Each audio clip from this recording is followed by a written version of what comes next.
જય જિનેન્દ્ર જીતુભાઈ, આજે સોમવાર તારીખ 16/11/20 આપણે ચર્ચા ચાલી ગાથા 14 હજી 5મો બાકી છે. હાજી, જય જિનેન્દ્ર ભાનુબેન, જય જિનેન્દ્ર રજનીભાઈ, જય જિનેન્દ્ર અંકિતભાઈ, જય જિનેન્દ્ર લતાબેન, જય જિનેન્દ્ર. અને હાજી બધાને હેપી ન્યુ યર કે હેપી દિવાળી. અચ્છા, આજે તમારે દિવાળી છે હજી અને નવું વર્ષ આવતીકાલે છે તમારે. હવે આમ તો અમારે અહીંયા એકમનો ક્ષય છે, પણ ક્ષય છે તો એકમનો ક્ષય છે. ન્યુ યર તો કોને કે દિવાળી પછીનું જે પહેલો દિવસ ઉગે, પહેલી સુપ્રભાત ઉગે દિવાળી પછીની, એ પછી એકમ હોય કે બીજ હોય તો એટલે હિસાબે તો આજે અમારે ન્યુ યર છે. ભલે એકમનો ક્ષય છે પણ આજે ન્યુ યર છે અને તમારે દિવાળી છે. તમારી દિવાળી છે એટલે મને વિચાર આવ્યો કે મહાવીર ભગવાનનું જીવન, આપણે દિવાળી છે નથી ભગવાનના નિર્વાણ કલ્યાણકથી ઉજવીએ છીએ કે મહાવીર ભગવાનનો નિર્વાણ કલ્યાણક થયો એ દિવાળીના પછીનું વર્ષથી નવા વર્ષથી ગણીએ છીએ. અચ્છા, તો હવે એ મહાવીર ભગવાનનું જીવન ઉપર થોડોક આપણે દ્રષ્ટિપાત કરીએ. મને ભાવ થયો કે મહાવીર ભગવાનનો મારીચનો ભાવ ને એની પહેલાનો ભાવ એ હતો પુરુરવા નામનો ભીલનો ભાવ હતો, એટલે એક તો હિંસક માંસાહારી છે. હવે એ એકવાર કોઈ હરણ સમજીને તીર ચલાવવા જતો હતો, ત્યાં એની પત્નીએ કીધું કે ભાઈ આ હરણ નથી, આ તો કોઈ વન દેવતા લાગે છે. એટલે એ લોકો એકદમ એની આગળ ગયા. હવે આનું કાંઈ હોનાર હશે ને એટલે એનું તત્વ એના પ્રત્યે બહુ ભાવ છે પુરુરવાને, અને એને ભક્તિભાવથી ત્યાં દર્શન વંદન કર્યા અને થોડો ઉપદેશ સાંભળો. અને ગુરુને પણ મુનિરાજને પણ ખ્યાલ આવ્યો કે આ કોઈ પાત્ર જીવ છે એટલે એને ઉપદેશ આપ્યો અને પછી એને વ્રત આપ્યા. તો એને હિંસાનો એટલે માંસ ભક્ષણનો ત્યાગ કર્યો. તો 3 વ્રત લીધા, એમાં એક માંસ ભક્ષણનો લીધો ત્યાગ. એમાંથી મરીને સીધો ભરત ચક્રવર્તીના ઘેરે જન્મો અને મારીચનો જીવ થયો. તો મારીચના જીવમાં કે જો એને વૈરાગ કેટલો હતો કે એના દાદા જયારે દીક્ષિત થયા ઋષભદેવ ભગવાન, તો એની સાથે એને દીક્ષા લીધી. 4000 રાજાએ દીક્ષા લીધી, પણ એમાં આ જે આગલા ભાવમાં તો હજી હિંસક મોટો હોય છે પુરુરવા ભીલ, એ બીજા ભાવમાં આટલા મોટા ઘેરે ચક્રવર્તી પુત્ર થઈ અને પાછો વૈરાગથી દીક્ષા લઈ રહે વૈરાગથી. પણ પછી હજી એનો હોનાર નો કાળ બહુ બાકી હતો. એટલે ભગવાનને તો જયારે કેવળ જ્ઞાન થઈ ગયું અને એના સમોસામાં જયારે વાત નીકળી તો કે આ આવડો આ જે જીવ છે મારીચનો મુનિરાજ થઈને બેઠા છે એ 1 કરોડ સાગર પછી, એટલે થોડુંક એમ ઓછું ત્યારે એ મહાવીર ભગવાન તરીકે મારી જેવા તીર્થંકર થશે. કારણ કે પૂછ્યું ને કે આપની જેવા તીર્થંકર કોઈ થાય એવો આમાં કોઈ જીવ છે, તો કે આ જીવ છે ને એ છે. હવે જો આમ તો બહુ પ્રસન્નતાની વાત હતી, ચક્રવર્તીને પણ બહુ આનંદ થયો કે ચાલો મારો દીકરો છે એ ભવિષ્યમાં બીજો આ તીર્થંકર થવાનો, બાપા તીર્થંકર અને આ તીર્થંકર થવાનો છે. એના બધાને પ્રસન્નતા થઈ ગઈ કે સમોસામાં એક બીજો જીવ તીર્થંકરનો છે. આ જ્યાં બહાર નીકળો ને ત્યારે એને એમ થયું કે હું આટલા વર્ષ પછી 1 કરોડ, કારણ કે ચોથો આરો 1 કરોડ સાગરનો. હવે આરાની શરૂઆતમાં ઋષભદેવ ભગવાન છે અને આરાના અંતમાં મહેશ ભગવાને તીર્થંકર થવાનું. એટલે 1 કરોડ સાગર, એટલી બધી 1 કરોડ સાગર સુધી મારે રાહ જોવાની, હું અત્યારે પુરુષાર્થ કરીને તીર્થંકર થઈને બતાવું. તો ભલે પછી એને જોયું કે તીર્થંકર આમાં તો 24 જ હોય છે, એને સાંખ્યમાં શરૂ કર્યું અને એમાં હું તીર્થંકર થઈને બતાવું. પણ એટલે એને શું કર્યું, ક્યાં એનું હોનાર હતું ને એટલે ક્યાં એને ભૂલ ખાધી કે ઋષભદેવ ભગવાને તને મહાવીરના તીર્થંકર તરીકે ઘોષિત કર્યો. એનો અર્થ કે એને ખબર હતી કે તીર્થંકર જે ભવિષ્ય જોવે ને એને વર્તમાન જ જોવે છે. એટલે એમ કે એને મને મહાવીર તરીકે તો જોયો પણ મહાવીર તરીકે જોયો કે મહાવીરની વાણી છૂટી રહી છે, મહાવીરનું સમોસણ છે, એટલે તીર્થંકર તરીકે જોયો છે.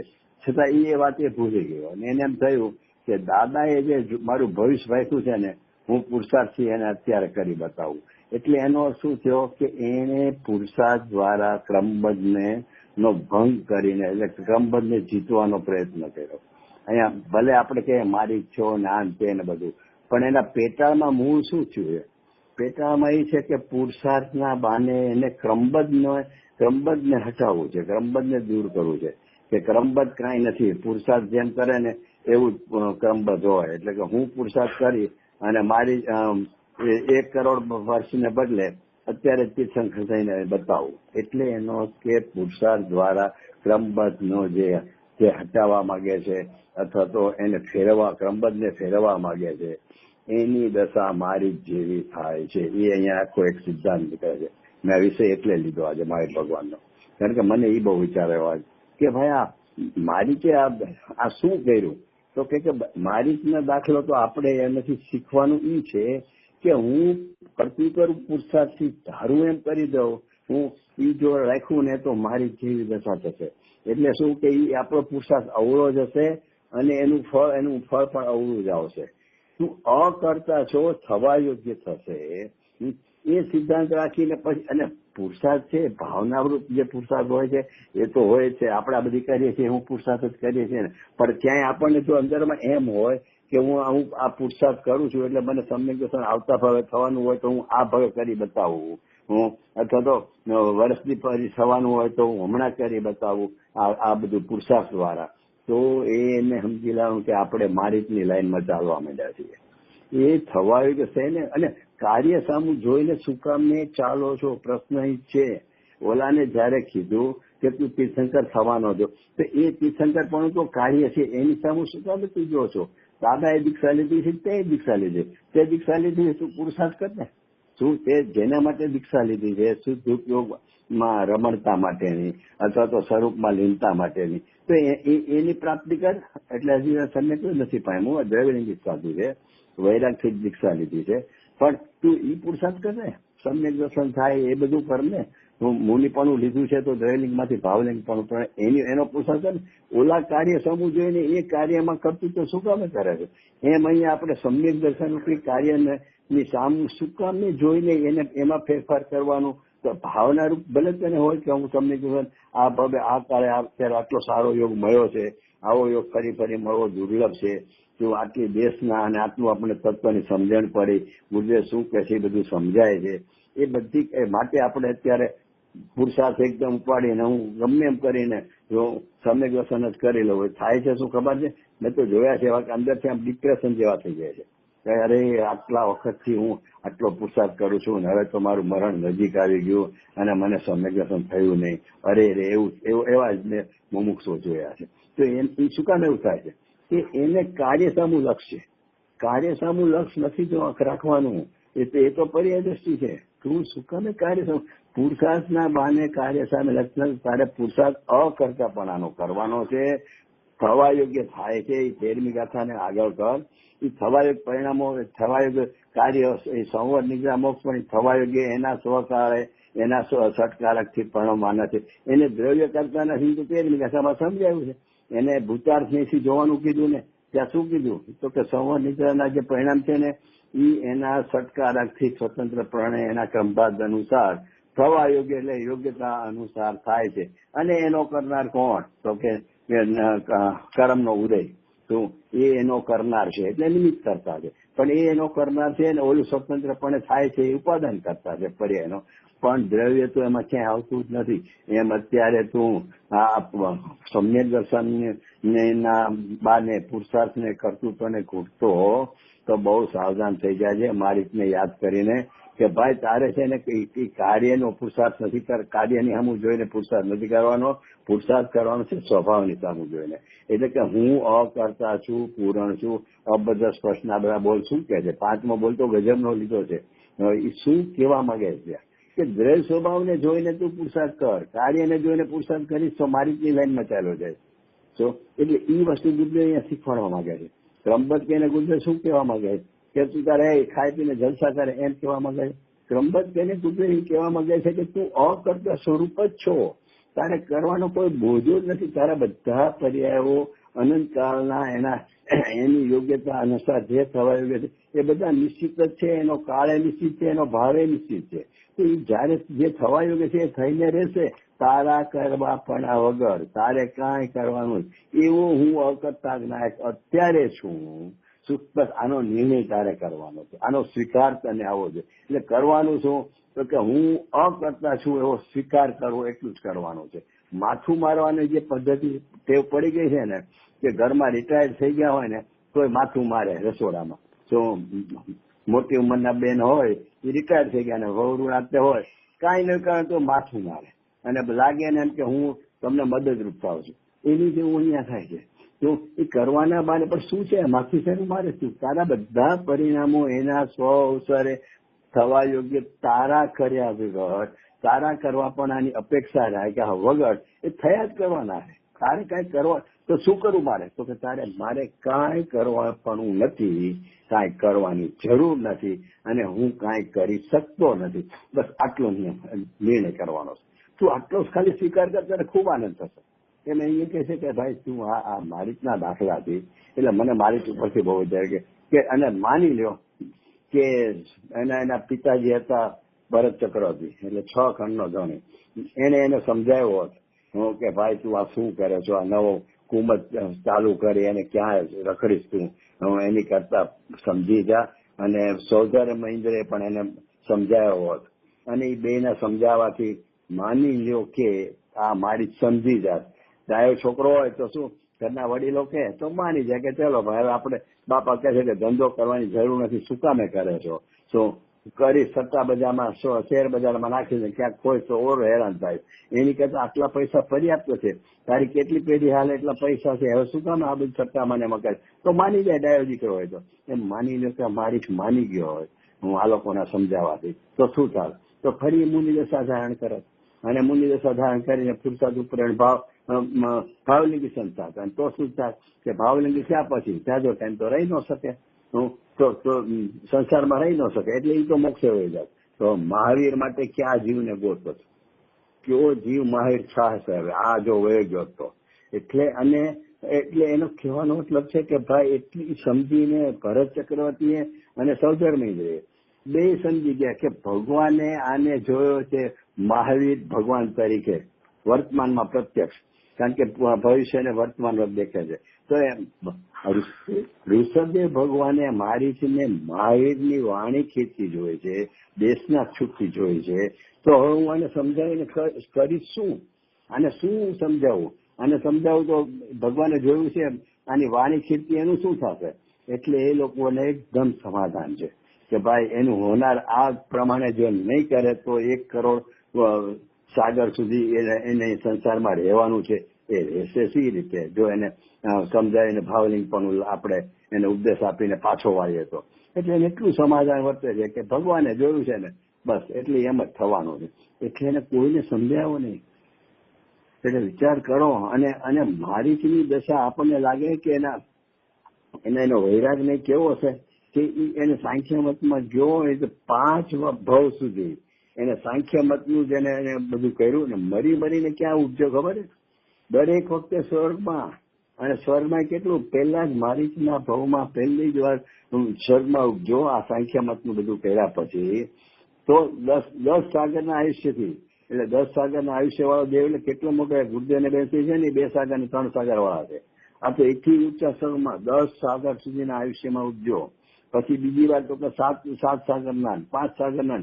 તો એનો મતલબ છે કે આવો કુધર્મમાં રચ્યો પચ્યો રહેનાર છતાં પણ ક્યાં ઉપજે? તો એનો અર્થ કે એને પરિણામમાં વૈરાગનો પ્રકાર ગણો. કારણ કે દીક્ષા લીધી મારી છે ત્યારે વૈરાગ તો હતો જ. એટલે એને સ્વર્ગમાંથી આવે ને તોય પાછો આનો આજ મત ચલાવે તો પણ એને વૈરાગનો પ્રકાર એવો. ભલે વૈરાગ છે તો કઈ સાચો વૈરાગ નથી, પણ છતાં પણ પરિણામની કોમળતાની દ્રષ્ટિએ જોવો તો આટલી વાર તો 5 વાર તો સ્વર્ગમાં ઉપજે છે. નહીં તો આવું કુમાર્ગ આપણે ગુરુદેવ તો કે શ્વેતાંબરનું કે કુંતુદાચાર્ય કહે છે કે આ મત ચાલુ કરનાર હું નિગોદમ ગચ્છે જે કુંતુદાચાર્ય પાર છે જે શરૂ કરનાર. કારણ કે એની પાછળ લાખો જીવો કુમાર્ગે ચાલશે. એમાં આને કુમાર્ગથી એને તો છતાં પણ 5 વાર સ્વર્ગે જાય છે. પછી તો કેટલા ભાવ રખડે છે એ તો. કારણ કે 1 કરોડ પૂરું કરો છે ને સાગર. એ સૌથી પહેલો ત્રિપ્રશ્ન નારાયણ બને છે. એટલે 9 નારાયણ ને 9 એટલે નારાયણ કહો કે વાસુદેવ કહો એટલે રાવણ લક્ષ્મણ ને શ્રી કૃષ્ણની જે પદવી છે ને એવી સૌથી પહેલી પદવી ત્રિપ્રશ્ન નારાયણની. ત્રિપ્રશ્ન નારાયણ સૌથી પહેલો કોણ થયો? તો કે આ મારીચનો જીવ.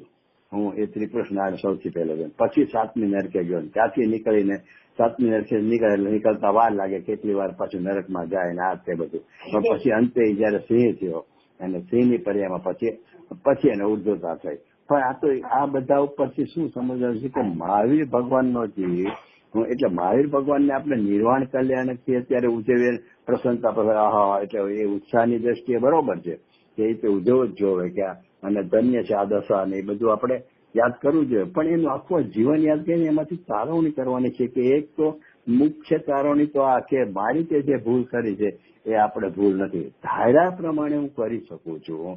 પુરુષાર્થ એ ભાવનાની અપેક્ષા સાવ સાચું છે. અને બહારના ઉદયમાં આપણને ઘણી વાર એવું લાગે, દાખલા તરીકે હું એવું મેં ધાર્યું કે મારે 8ને વિશે બંધ કરવું જ છે એટલે હું 8ને વિશે બંધ કરી શકું. કેમ તો તમે ધારા પ્રમાણે કર્યું. ભાઈ ધારા પ્રમાણે કર્યું જ નથી. 8ને વિશે બંધ થવાનું યોગ છે ને એ નિશ્ચિત છે, અને એટલે મને એવો વિકલ્પ આવો પણ નિશ્ચિત છે કે હું 8ને વિશે બંધ કરીશ. એમાં મારા કરવાથી કાંઈ થયું નથી એમ બધે આપણે લગાડી દેવું. કોઈ પણ કાર્ય થાય એ કાર્ય થવા યોગ્ય છે, ભલે સાંસારિક હોય, બહારનું હોય, પરદ્રવ્યનું હોય, તો એના કાળે એ થવા યોગ્ય નિશ્ચિત હતું. અને એ નિશ્ચિત હતું ને એટલે મારો પણ વિકલ્પ એને અનુકૂળ, મારો વિકલ્પ પણ એવો જ હોવાનું નિશ્ચિત હતું. એવું નથી કે ત્યાં કાર્ય થયું હતું ને મેં એ નહોતું થવાનું ને મારા વિકલ્પથી થયું છે એવું ક્યારેય માનવા, એ તો કરતાપણું છે, એ તો માનવાની જ જરૂર નથી. કરતાપણાનો તો ગુરુદેવના ઓલામાં આવ્યા પછી સવાલ જ ન હોવો જોઈએ. પરદ્રવ્યના કરતાપણ કે મેં કર્યું એટલે થયું, એ તો વાત જ ન હોય.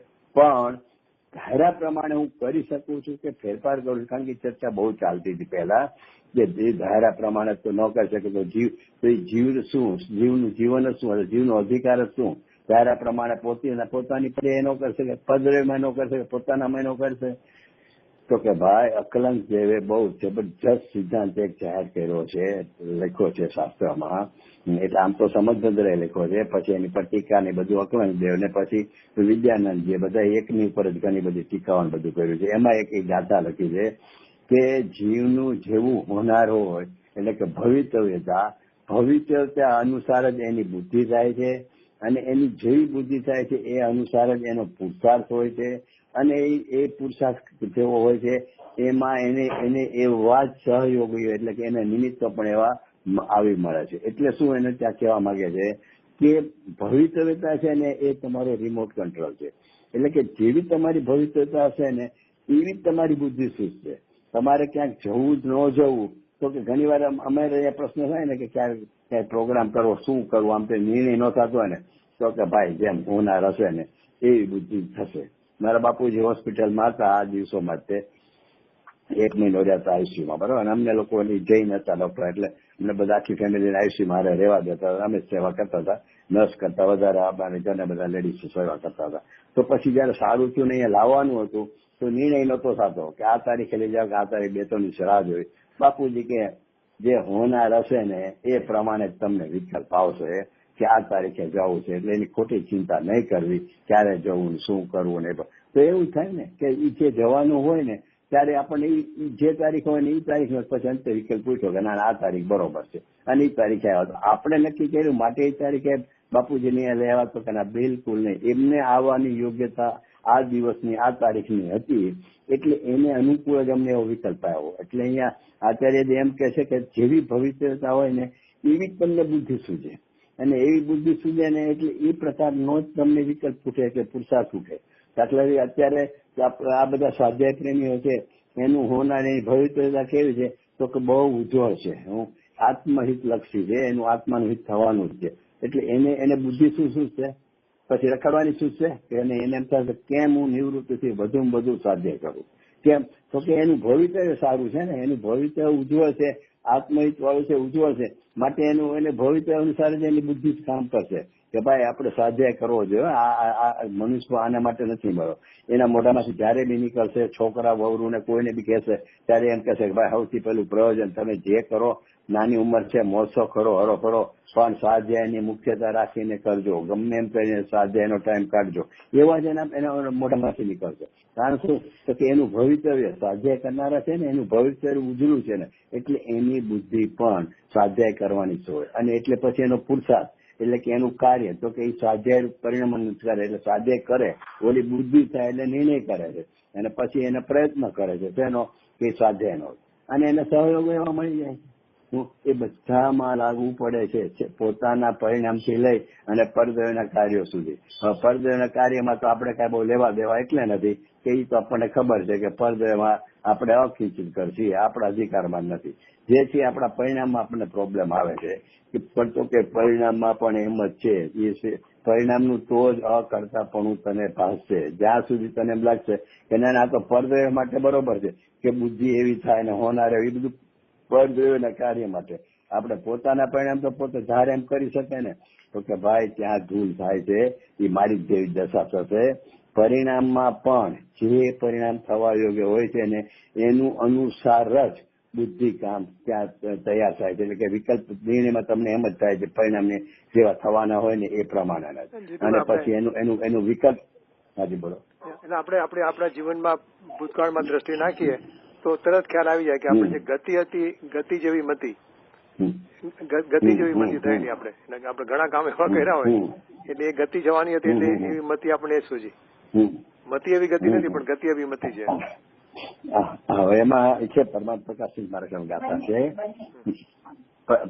હા, પરમાત્મ પ્રકાશની જે ગાથા છે લગભગ, ગતિ એવી મતી ને મતી એવી ગતિ. એમાં શું છે કે જ્યાં સુધી આપણને ગતિનો બંધ ન પડ્યો હોય ને, ગતિનો બંધ ન પડ્યો ત્યાં સુધીની આપણી મતિ કેવી હોય કે ગતિ અનુસાર, એટલે કે જેવી ગતિ થવાની હોય ને એ અનુસાર જ આપણી બુદ્ધિ કામ કરે. કેમ કે આપણે હજી બંધ પડવાનો બાકી છે, પણ એકવાર બંધ પડી ગયો એટલે ધારો કે અત્યારે આપણો બંધ પડી ગયો છે સ્વર્ગનો, તો ઘણા વર્ષ પહેલા સ્વર્ગનો બંધ પડી ગયો છે. એ પહેલા શું હોય તો કે આપણા પરિણામમાં થોડી કોમળતા, સ્વભાવના પ્રકાર વધારે હોય, એટલે સ્વાધ્યાય કરતા જે કશો હોય, પણ ટૂંકમાં એને સ્વર્ગનો બંધ પડે એવા જ પહેલા એને મતી હોય. એટલે મતી ત્યારે એ વિપરીતનો કામ કરતી હોય, એને બંધ પડવાનો હોય સ્વર્ગનો, અને એની મતીમાં પાપના જ કાર્યો હોય તો એવું ન હોય, પ્રવૃત્તિ પાપની હોય, ભાવના પાપની, એવું ન બને. તો ઓછું વધુ થઈ શકે પણ એને સ્વર્ગની ગતિ પડવાની છે, બંધ પડવાનો છે, એટલે એની મતિ એવા કોમળ પરિણામની જ હોય. અચ્છા, જેવી ગતિ બંધાઈ ગઈ ને, ગતિ બંધાણા પછી એની મતિ એટલે કે એની જે કાંઈ વિચારસરણી કે એ બધું સ્વર્ગમાં જવાની ગતિ બંધાઈ ગઈ એટલે એને સુભાવ જ થયા કરે. એનો વધારે વધારે સુભાવ, ભલે અસુભાવ થયા કરે પણ એનો સુભાવ વધારે થયા કરે. કેમ તો કે એની ગતિ અનુસાર મતિ. એટલે જે આપણે માને છે કે મતિ અનુસાર ગતિ ને ગતિ અનુસાર, એમાં બે ભાગ પડે છે, બંધ પડ્યા પહેલા અને બંધ પડ્યા પછી. ગતિનો બંધ આપણને પડી જાય એ પહેલા મતિ અનુસાર ગતિ, એટલે જેવી મતિ થઈ હોય ને એ પ્રમાણે ગતિનો બંધ પડે. અને ગતિનો બંધ પડ્યા પછી તો કે ગતિનો બંધ પડ્યા પછી ગતિ અનુસાર મતિ, પછી મતિ આપણા અધિકારમાં નથી, એ જેવી ગતિ થવાની છે ને એવો જ બંધ પડ્યા કરે. એની પછી આપણને શું એક સમજમાં આવે, ભલે ભગવાન નથી કે કેવળ કે અવધિજ્ઞાની નથી તો પણ પોતાને માટે એને નિશંકતા થઈ શકે. કઈ રીતે કે મને હવે આટલી ઉંમર થઈ છે એટલે બંધ તો લગભગ પડી જ ગયો હોવો જોઈએ. હા, તો બંધ પડી ગયો હોવો જોઈએ, અને તો મને જો અત્યારે શું મને ભાવ રહે છે હવે સતત કે મને ધારા પ્રવાહ, ભલે ટાઈમ મળે ન પડે, પુરુષાર્થની કે રુચિની ખામી હિસાબે હું એટલું જોડાણ સ્વાધ્યાયમાં ન કરી શકું, પણ મને નિરંતર ભાવના શું છે, ભાવનામાં તો નિરંતર મને સ્વાધ્યાયની જે છે આત્માના હિતની જ રહે છે. કોકને કહેવાનું મન થાય ને તો આત્માના હિતની જ કહેવા માંડીએ છીએ. તો એનો શું થયો કે મારી મતિ હવે ધારા પ્રવાહ શું કામ કરે છે તો કે એકલી આ સ્વાધ્યાય આદિની કર્યા કરે છે. એટલે એનો અર્થ શુભભાવ શુભભાવ શુભભાવ. હવે એટલે ધારા આટલી બધું મને શુભભાવ વર્તે છે તો એનો અર્થ એમ થયો કે મારી ગતિ બંધાઈ ગઈ છે અને એના અનુસાર મારી મતિ ચાલુ છે, એટલે હું ઉજ્જવળ ગતિમાં જવાનો છું, જ્યાં મારા આત્માનું હિત થશે એવી ગતિમાં હું જવાનો છું. એ આપણે નિશંકતાથી કરી શકે. હવે માની લો કે કેટલીક વાર આયુષ્યનો બંધ છે ને સાવ છેલ્લે મરતા વખતે પડે. કોઈ જીવન એવું થાય કે આખી જિંદગીમાં આયુષ્યનો ગતિનો બંધ જ ન પડે, અને દેહ છૂટવાનો છેલ્લો સમય હોય એ વખતે બંધ પડે. પણ તો ત્યારે કેવો પડશે તો કે ગતિ અનુસાર મતિ. તો કે અત્યારે પણ આટલી બધી મતિ અનુસાર ગતિ, છેલ્લા સમયે જયારે ગતિ બંધાય છે તો એને બંધ કેવો પડશે. માની લે કે હું જેમ વિચાર કરું કે હજી મારો બંધ પડ્યો જ નથી, તો મારે શું વિચારવું કે મારો બંધ કેવો પડશે, હું ક્યાં જઈશ. તો કે મરતી વખતે ભલે મારો છેલ્લા સમયે ગતિ બંધાય પણ એવી જ બંધાશે. કેવી તો કે મતિ અનુસાર. તો મારી મતિ તો અત્યારે ધારા પ્રવાહ જ કામ કરે છે.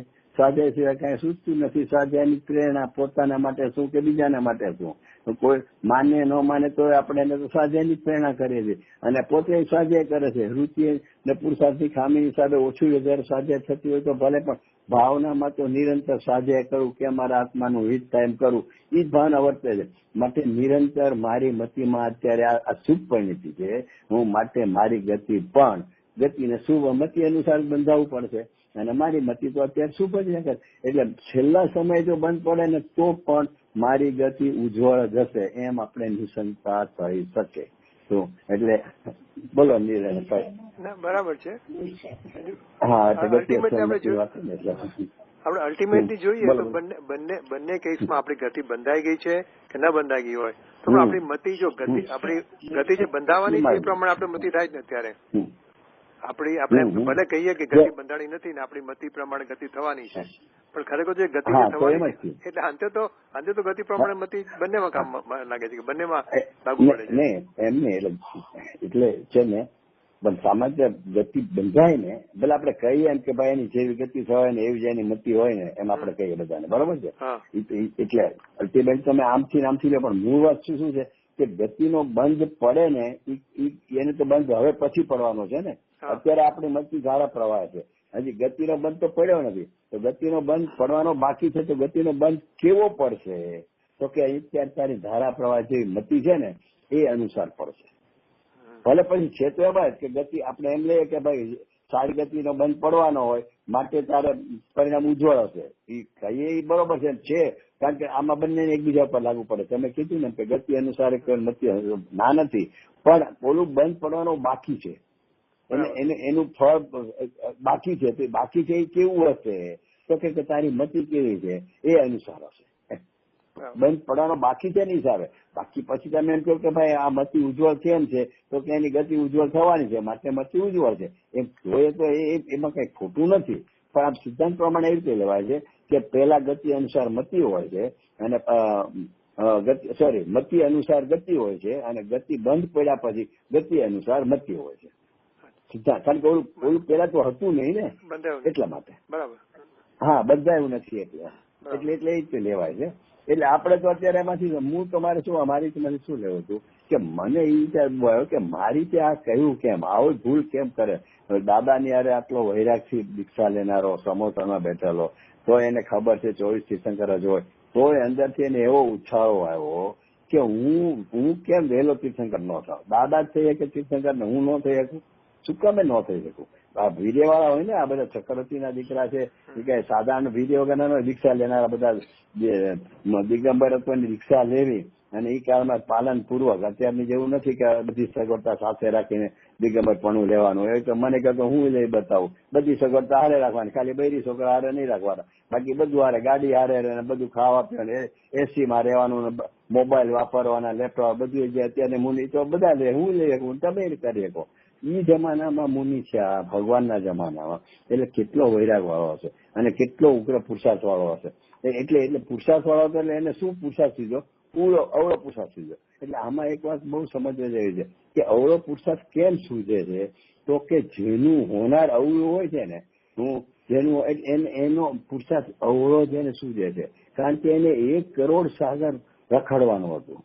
એટલે 1 કરોડ સાગર એટલે શું ખબર? નિગોદમાં જવાનું હતું. સીધી ભાષામાં કહીએ તો કે એને નિગોદમાં જવાનું હતું.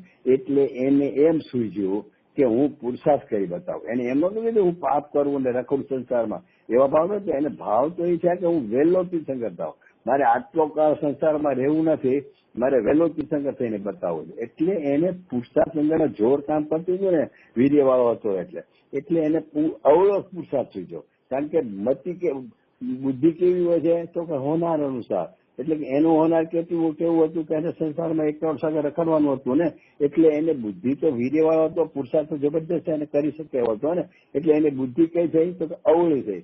કેમ તો કે બુદ્ધિ હંમેશા ભવિષ્ય અનુસાર હોય છે. એ જે આચાર્ય અકલંગદેવ જે એ સિદ્ધાંત રચ્યો છે એનો ગજબ છે. તમે ગમે ત્યાં લગાડશો ને કોઈ પણ કાર્ય થાય આપણા સાંસારિકમાં કે પોતાના પરિણામની દ્રષ્ટિએ કે આ લગાડશો ને તમને એટલું બધું સમાધાન થશે કે ના ના મારી મતિ કેમ આમ થાય. ક્યારેક આપણે ભૂલ થઈ જાય ને કે આવું મારે નહોતું કહ્યું કેમ થાય, તો કે ભવિષ્ય હોય ને એ અનુસાર જ બુદ્ધિ થઈને રહે છે. અને બુદ્ધિ થાય એટલે પછી એવો જ પુરુષાર્થ કરે અને સહાય કરવા મળી જાય. પણ મૂળ બુદ્ધિ થવી તો કે બુદ્ધિ થયું કે આપણે નિર્ણય કરીએ એમ કહે કે વિકલ્પાત્મક જ્ઞાન કહીએ. તો એ આવું થશે કે આવું કેમ થયું, તો કે ભાઈ એનું હોનાર હતું ને એ ભવિષ્ય અનુસાર જ થાય છે. કેટલાય લોકો એવા છે, હમણાં સોનગઢની જ વાત કરું ને, સોનગઢમાં આટલી વસ્તી 7-8 હજારની છે અને ગુરુદેવના પ્રવચનમાં એ વખતે 300 માણસ હતા ઓક્સિજનમાં, બરાબર. તો બાકીના બધા તો શું કરે, એનું હોનાર જ ન હોય ને. ભવિષ્ય તો હોય તો સાંભળવા આવે ને. ગુરુદેવ સાક્ષાત હતા તો કોઈ જગ્યા આવ્યા જ સાંભળવા. તો એટલે કેમ એમ, તો કે ભાઈ ભવિષ્ય અનુસાર જ એની બુદ્ધિ જાય. એને ક્યારે એમ સૂજે નહીં કે આ મહાપુરુષ છે, ચાલો સાંભળે તો ખરા શું કે છે. ન થઈ શકે.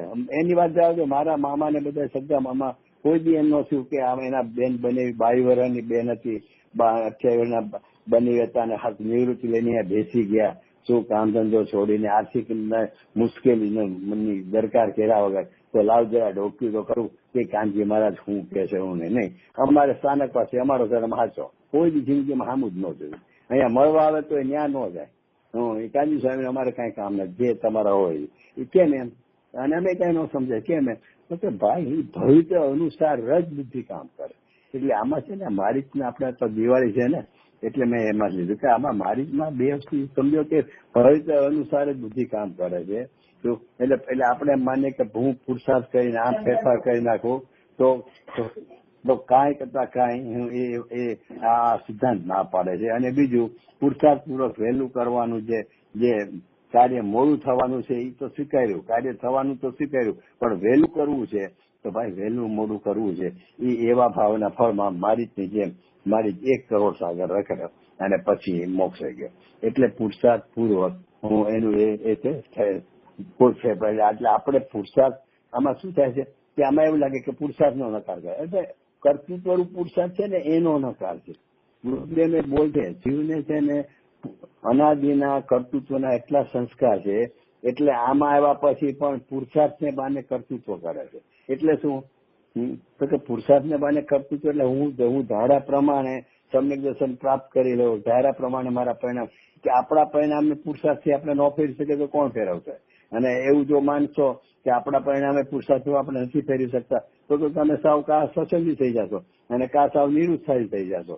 તમે કાર્ય જ નહીં કરી શકો. માટે આપણા પરિણામ તો આપણા હાથમાં છે. અને પછી દાખલા એવા આવે ને કે પતંગ ઉડતો હોય તો દોર હાથમાં છે, દોર હાથમાં હોય પછી પતંગ ધારા પ્રમાણે કેમ ન ઉડે. શું જ્યાં જે દિશામાં વાળવું હોય વાળી શકીએ. બધું એમ લાગે કે ધારા પ્રમાણે. ભાઈ તારું ધારવું છે ને એ ક્રમબદ્ધ અનુસાર જ હોય છે. તારું ધારવું ભવિતવ્ય અનુસાર જ હોય છે. જે હોનાર હોય ને એ અનુસાર જ તારું ધારવું એટલે કે બુદ્ધિ. અને ક્રમબદ્ધ અનુસાર કયો કે ભવિતવ્ય અનુસાર કયો. એટલે જે અકલમદેવે કીધું ને કે ભવિતવ્ય અનુસાર બુદ્ધિ એટલે કે તારું ધારવું પણ એ તારા ક્રમબદ્ધ અનુસાર જ હોય છે. એટલે એનો અર્થ એમ કે ભાઈ મને સમ્યક દર્શન ત્યારે થવાનું છે એ અનુસાર જ મારું પુરુષાર્થ હોય છે. મને સમજો કે કાલે સમ્યક દર્શન થવાનું છે તો આજે મારો પુરુષાર્થ એટલો ઉગ્ર જ હોય કે કાલે સમ્યક દર્શન પરિણામ થઈને જ રહે. તો કેમ, તો કે ઈ કાર્યનું નિશ્ચિત છે ને, ઈ કાર્ય થવાનો કાળ નિશ્ચિત છે. તો એને રોકતો જ તારી બુદ્ધિ એને પુરુષાર્થ અહીંયા હોય. એટલે કે કાલે થવાનું છે તો તારો પુરુષાર્થ બદલે જશે અને તને આવતા ભાવે થવાનું છે. તો અત્યારે તને પુરુષાર્થમાં વૃત્તિની મંદતા હોય, એટલે કે સ્વાધ્યાય જેવો જેટલી અંદરમાં જવા સન્મુખ થવાનો જેટલો ઉગ્ર પુરુષાર્થ હોય એટલો ન ઉપડે. અને હવે જો એને ધારા પર વિકલ્પ મગજમાં એને અભિપ્રાયમાં એમ હોય કે હું ધારાપૂર્વક મારા પરિણામ ફેરફારી દઉં તો શું થશે કે એનો પુરુષાર્થ તો કરશે પણ એ બધો પુરુષાર્થ કર્તૃત્વ રૂપ હશે. એટલે કે અવળો પુરુષાર્થ એને કહેવાય છે ઉલટો પુરુષાર્થ, અવળો પુરુષાર્થ. પુરુષાર્થ તો એ કરશે પણ એ અવળો જ હશે. અને એ બી એને ધાર્યું છે એટલે અવળો પુરુષાર્થ નથી થયો. એ બી એના હોનારમાં એના ક્રમબદ્ધમાં નિશ્ચિત જતો. આમ તો ગુરુદેવનો એક જ સિદ્ધાંત જો એ વાગોળે ને કે અનંત કાળના પરિણામ તારા, 1 2 નહીં, અનંત. પહેલે એટલે પહેલું તો આમાં કઈ છે જ નહીં. અનાદિ અને અનંત એ બધા જે પરિણામોમાં જે અનંત પરિણામ થવાના છે ને એનો કાળ અને કેવા થવાના છે એનો ભાવ. કેવા થવાના છે એટલે શું કે સમ્યક દર્શન રૂપ થવાના છે કે મિથ્યાત્વ રૂપ થવાના છે, અને કાળ એટલે ક્યારે થવાના છે એ બંને નિશ્ચિત છે. એવી રીતે બધા જ પરિણામ જે થવા યોગ્ય છે. હાજી, જો આપણે સમજીએ તેમ છતાં તમે જે વર્ડ વાપરો છો ને કે ભાવના રૂપ પુરુષાર્થ હોય એવી રીતે, તો તમે આજે વાત કરો છો કે આપણે બધી એક્સેપ્ટ કરી હોય, આજનો સ્વીકાર છે વોટેવર આપણે વાત કરીએ અત્યારે, પણ એ જીવને પણ ભાવના રૂપ પુરુષાર્થ હોય કે નહીં? કોને ક્યાં જીવ? તમે હંમેશા જે વર્ડ વાપરો છો ને ભાવના રૂપ પુરુષાર્થ. હા, ભાવના બરોબર. તો આપણે આજે બધી વાત કરી એનો આપણે સ્વીકાર હોય, પણ એ જ જીવને, જેને સ્વીકાર વાળા જીવને ભાવનારૂપ પુરુષાર્થ કેવો હોય છે? ભાવનારૂપ પુરુષાર્થ એટલે શું? એને ભાવના શું હોય કે હું સમ્યક દર્શન આટલા કાળમાં ક્યારે જે આવો યોગ નહોતો મળ્યો, દુર્લભ યોગ એ મને મળ્યો, ગુરુદેવ મળ્યા, આ તત્વજ્ઞાન મળ્યું, તો હું મારા આત્માનું હિત કરી લઉં, મારે સમ્યક દર્શન કરવું છે, મારે ઉગ્ર પુરુષાર્થ કરવો છે. બેસીમાં આવે ને કરડો ને તીવ્ર ને એવો મારે પુરુષાર્થ કરવો છે, એવી બધી એને ભાવના હોય. પણ ખરેખર શું છે ખબર છે ભાઈ? એ ભાવના પણ બહુ વિચારવા જેવું છે. ભાવનાને જરાક ઓલું કરીએ ને તો આપણને ન ગમે અથવા બીજાને સાંભળનારા કેટલાક ન ગમે, પણ ભાવના છે ને એ બી ખરેખર એ કઈ પુરુષાર્થ જ નથી, એ તો શુભ ભાવ છે.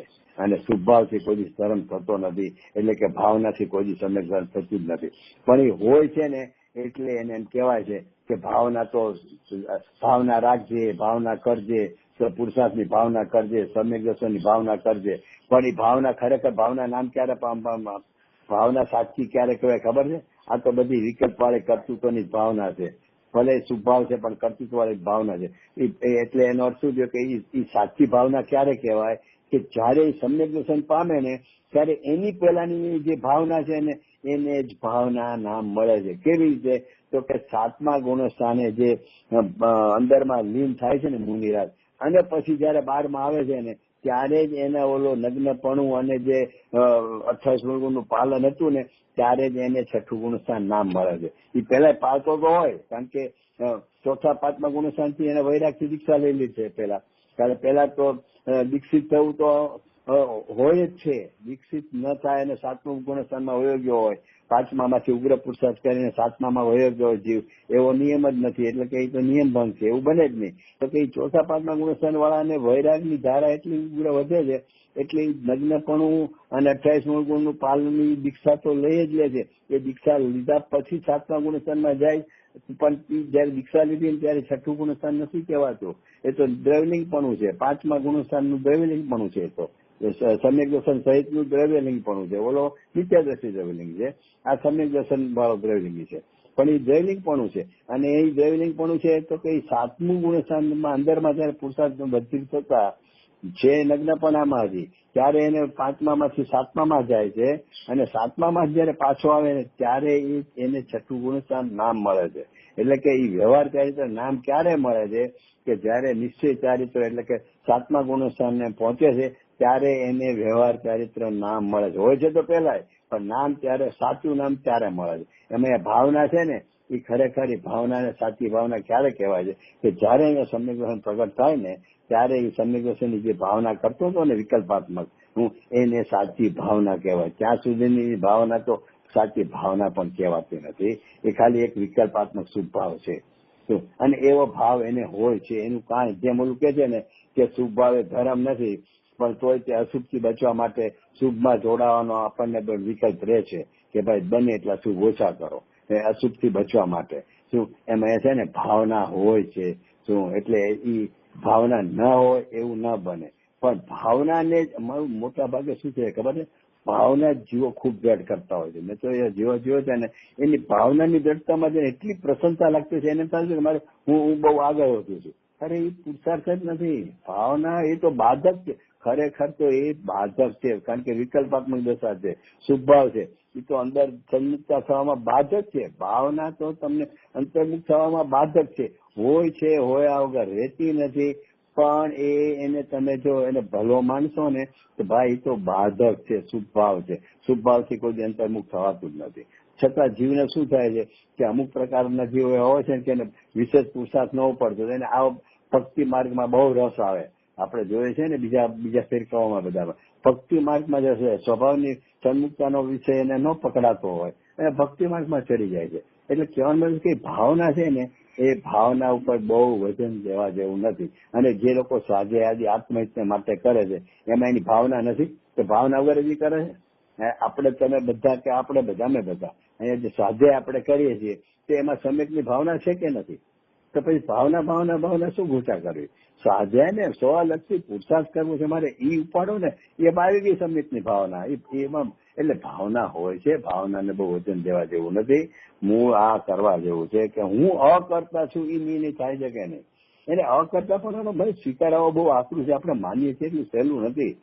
કારણ કે અનંત કાળથી અત્યાર સુધી આજ સુધીમાં આપણે કરતાપણું જ જોતું છે. આપણું ધાર્યું થયું કે ન થયું, ભલે આપણે દિગંબર ધર્મમાં ન હોય કે દિગંબર ધર્મમાં આવ્યા હોય ને આ તત્વ સુધી આવ્યા હોય, મીન્સ કે આ સમજણ પડી કે પરનો અકર્તા છો ત્યાં સુધી, તો પણ આપણા અભિપ્રાયમાં કરતાપણું કેટલું બેસી ગયું છે ઘૂંટાઈને, એનો વિચાર કરીને એનો નિર્ણય કરવાની જરૂર છે કે આ કરતાપણું કેમ ઘટે, કરતાપણું કેમ છૂટે.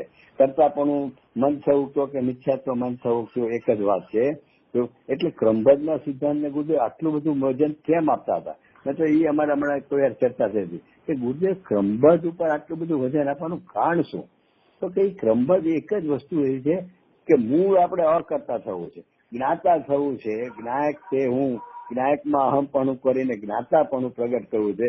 જ્ઞાતાપણાનું નામ છે ક્રમબદ્ધપણું, અકર્તાપણું. જ્ઞાતાપણું અસ્થિતિ છે, અકર્તાપણું નાસ્તિ છે.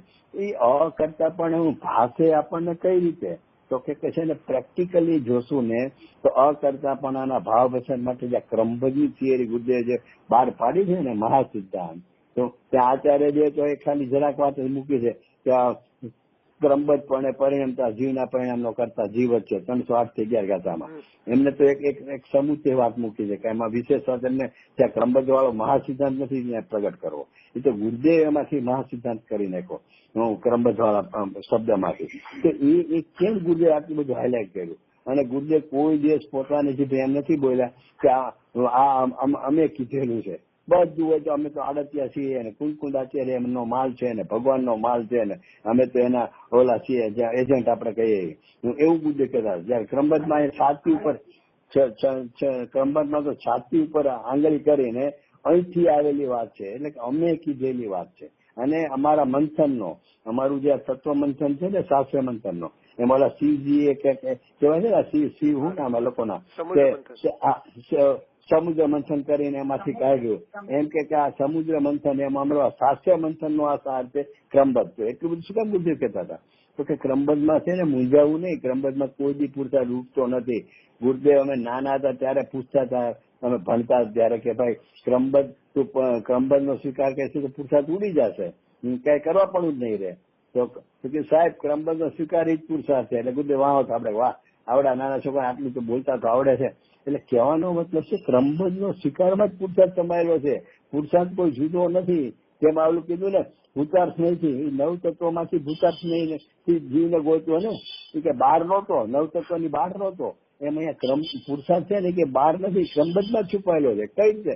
તો કે ક્રમબદ્ધ નો નિર્ણય કરો કે અકર્તા છું, અકર્તા જ્ઞાયક છું, સમય સમયના પરિણામ મારા કર્યા વગર, મારા કરવાની અપેક્ષા રાખ્યા વગર એના સત્કારથી સ્વતંત્રપણે એની યોગ્યતા અનુસાર થઈને જ રહે છે. હું તો માત્ર અકર્તા જ્ઞાયક છું. એમ અકર્તા જ્ઞાયક પણ અકર્તાપણું આમાંથી નીકળે છે. એને દ્રષ્ટિમાં આવવું જોઈએ કે આ ક્રમબદ્ધના સ્વીકારથી શું થાય છે?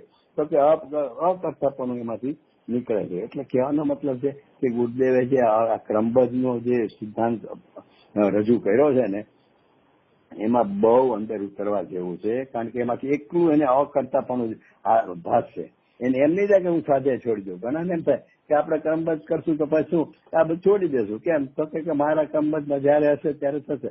તો કે ભાઈ તને છોડી દેવાનો જે બુદ્ધિ સૂજી ને એ એમ બતાવે છે કે તારા હોનારમાં, તારા ક્રમબદ્ધમાં હજી ઘણી વાર છે અકર્તા થવાની. તારા એટલા માટે તને એમાંથી ઈ સૂચ્યું કે હું આ છોડી દઉં. કેમ? તો કઈ તો થવા પણ હશે, ભગવાને દીઠું હશે ત્યારે થશે. એનો અર્થ જ એમ થયો કે તારા ક્રમબદ્ધમાં હજી બહુ વાર છે. એ તો ક્રમબદ્ધનો સ્વીકાર કરે એને તો ઉલટું વધુ ને વધુ, કારણ કે એનો ઉપયોગ બહારથી સંકેલા છે. ક્રમબદ્ધ વાળાને 12માં બધું અક્રમબદ્ધ છે એવું થોડું માનશે. ક્રમબદ્ધ વાળાને 12નું તો પેલા અક્રમબદ્ધ થઈ ગયું, એટલે કે 12નો તો પેલા અકર્તા થઈ ગયું કે 12ના સંયોગોમાં તો મારો કોઈ અધિકાર જ નથી, કારણ કે એના ક્રમબદ્ધ અનુસાર એનું પરિણામ થાય છે. તો એ જે સામુ દ્રવ્ય છે, કોઈ પણ પરદ્રવ્ય, જીવ લ્યો કે પૂજગલ લ્યો, એ પણ ક્રમબદ્ધ જ પરિણામ છે ને, એના અધિકારમાં ક્રમબદ્ધ પ્રમાણે જ પરિણમવાનું છે, કારણ કે એનું બધું નિશ્ચિત છે. તો હું એનો કરતા છું જ નહીં, કારણ કે એના નિશ્ચિત પ્રમાણે પરિણામે છે. એટલે 12માં તો પેલા અકર્તા થઈ જાય છે. એટલે ક્રમબદ્ધના સ્વીકાર વાળો 12થી તો અકર્તા થઈ ગયો તો જાશે ક્યાંય? તો કઈ સ્વાધ્યાયમાં જ આવશે. એને ભાવનામાં તો સ્વાધ્યાયની ધૂન લાગશે, અને કરવામાં તો કે એ સ્વાધ્યાયમાં જ કરશે, અને વિચારમાં એને ધૂન જ ચાલશે. ઓહો, આવું આટલું અકર્તાપણું કે મારા પરિણામ પણ મારા ધાર્યા વગર, મારા ધાર્યા પ્રમાણે થાય એવી કોઈ વ્યવસ્થા જ નથી. કારણ કે 13મી ગાથામાં ચોખ્ખું કહી દીધું એ થવા યોગ્ય, એને ત્યાંથી જીવને આખો જુદો પાડી દીધો. નવ તત્વમાં છુપાયેલું જે આખું જુદું બહાર પાડ્યું કે ભૂતાર્થ નહીં જાણવો, તો એમાં શું કીધું કે તું જે છો ને, હું નાયક, એને તારા પર્યાય છે ને, એ બધા પર્યાયો 9 પર્યાયો એની યોગ્યતા અનુસાર થવા યોગ્ય થાય છે. અને એનો નિમિત્ત કરતા કર્મ છે, એટલે કે હું નિમિત્ત તરીકે નથી એમાં કે ભાઈ મારા આધારે થાય છે, મારા આધારે પરિણામ, મારા આધારમાં પરિણામ રહ્યા છે, તો કે એ આધાર આધે પણ કાંઈ તું ભૂલી જા. એ પરિણામ એના સ્વ અવસરે, એના સત્કારક અનુસાર હું એના સ્વતંત્ર કરતાપણે થયા કરે છે, અને હું અકર્તા નાયક છું. એટલે એ છે ને અહીંયા એ વસ્તુ આમાંથી નીકળે છે, મારીચમાંથી, કે ભાઈ મારી રીતે જે કર્યું હું એમાં આપણે એનાથી બહુ પાઠ લેવા જેવો છે કે મારે પુરુષાર્થ પૂર્વક હું ક્રમને ફેરવવો નથી, વહેલો કરવો નથી, થવા યોગ્ય હોય એને મને ટાળવો નથી. એ તો પહેલેથી નિર્ણયમાં રાખવું કે મારે પુરુષાર્થ કરવો છે. એ તો ભાવના માટે પુરુષાર્થ કરીને મારે મારા આત્માનું હિત કરવું છે, એ તો 100%. પણ હું પુરુષાર્થ પૂર્વક ન થવા યોગ્ય હોય એને કરી દઉં, અથવા વહેલા કરી દઉં, મોડા કરી દઉં, ફેરફાર કરી દઉં, એ કોઈ મારો અધિકાર નથી. અને એવું કોઈ દિવસ થઈ શકતું જ નથી, કારણ કે બધું જ ક્રમબદ્ધ છે. હવે બહુ જ દ્રઢ નિર્ણય છે. ક્રમબદ્ધમાં બહુ ઊંડા આવતો ને ભાઈ, તમને એમ જ લાગે કે હું અકર્તા, આમ નજરે તરવરશે તમને કે આવો હું અકર્તા છું. શું ભલે વિકલ્પાત્મક નિર્ણય હોય, પણ એ વિકલ્પાત્મક નિર્ણયમાં તમને અકર્તાપણું જ આમ તરવરશે. ચાલો લ્યો, આપણે મારી ઘણું લાંબુ ગાથા. હા, એ તો છે, એટલે વિશે આપણે ગાથા ન આવે. કેમ કે આમાં શું છે કે આપણે કર્તામાં તો એ બધી પર્યાય બુદ્ધિ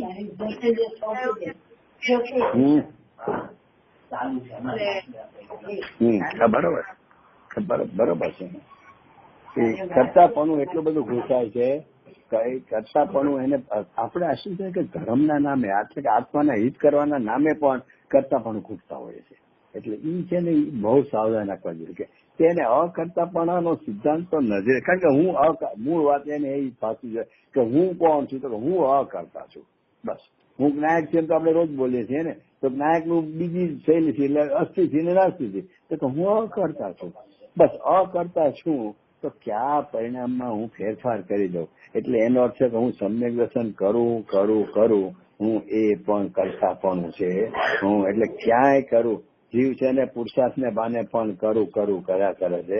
હું એમાં એની બહુ સાવધાની રાખવાની જરૂર છે બેન.